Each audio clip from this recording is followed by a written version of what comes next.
இன்று மாநில தலைவர் சட்டமன்ற உறுப்பினர் திரு நயினார் நாகேந்திரன் அவர்கள் மேற்கொண்ட தமிழகம் தலைநிமிர தமிழனின் பயணம் என்கின்ற அந்த யாத்திரையினுடைய நிறைவு நாள்.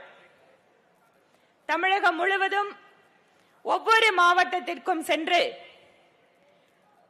ஆளுகின்ற திராவிட முன்னேற்ற கழகத்தின் அரசாங்கத்தின் தவறுகளை எடுத்துரைத்து மத்தியிலே இருக்கின்ற பிரதமர் மோடி அவர்களுடைய அரசின் சாதனைகளை எடுத்து கூறி ஒவ்வொரு மாவட்டத்திலேயும் பாரதிய ஜனதா கட்சியினுடைய நிர்வாகிகளை சந்தித்து அங்கு இருக்கக்கூடிய பல்வேறு தரப்பு மக்களை, அவர்கள் விவசாயிகள், பெண்கள், கைவினை கலைஞர்கள் என்று பல்வேறு தரப்பினருடைய ஆதரவையும் பெற்று இன்று இந்த நிறைவு நாள் விழாவினை நாம் இங்கு சிறப்பித்துக் கொண்டிருக்கிறோம். தமிழகத்திலே திராவிட முன்னேற்ற கழக ஆட்சிக்கு ஒவ்வொரு முறையும் மாநிலத்தினுடைய முதல்வர் பேசுகின்ற பொழுது அந்த ஆட்சியை பற்றி இந்தியாவிலேயே முதன்மையான மாநிலம் என்று கூறிக்கொண்டிருக்கிறார்.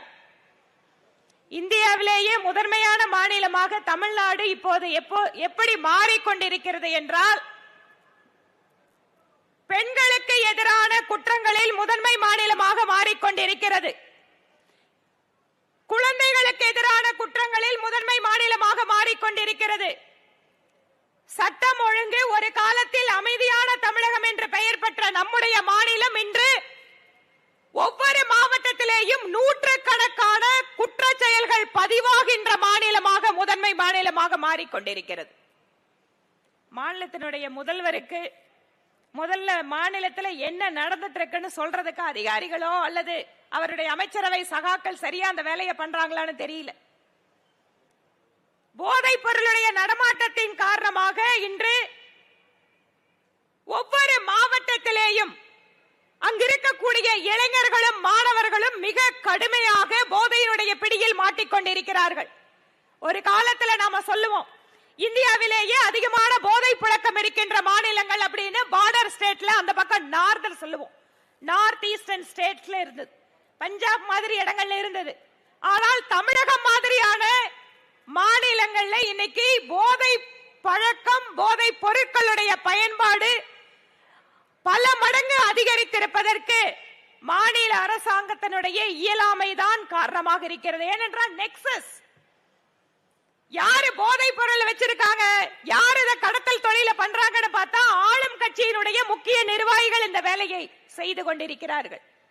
காவல்துறைக்கு இன்னைக்கு அச்சுறுத்தலோ மிரட்டலோ ஆளும் கட்சி நிர்வாகிகள் ஒரு பக்கம் சொன்னா, இன்னைக்கு சாதாரணமாக இருக்கின்ற கிரிமினல்கள் கூட இன்று காவல்துறை அதிகாரிகளை பார்த்து பயப்படுவதில்லை, அவர்கள் மீதே தாக்குதல் நடத்துகிறார்கள்.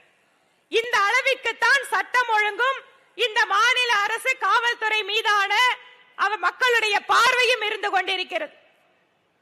இந்த சூழல் மாறியாக வேண்டும் என்று அத்தனை தரப்பு மக்களும் நினைக்கிறார்கள். பிளே ஸ்டோர் மற்றும் ஆப் ஸ்டோரில் இருந்து பாலிமர் செயலியை QR கோடு மூலம் பதிவிறக்கம் செய்யுங்கள். செய்திகளை உடனுக்குடன் பெறுங்கள்.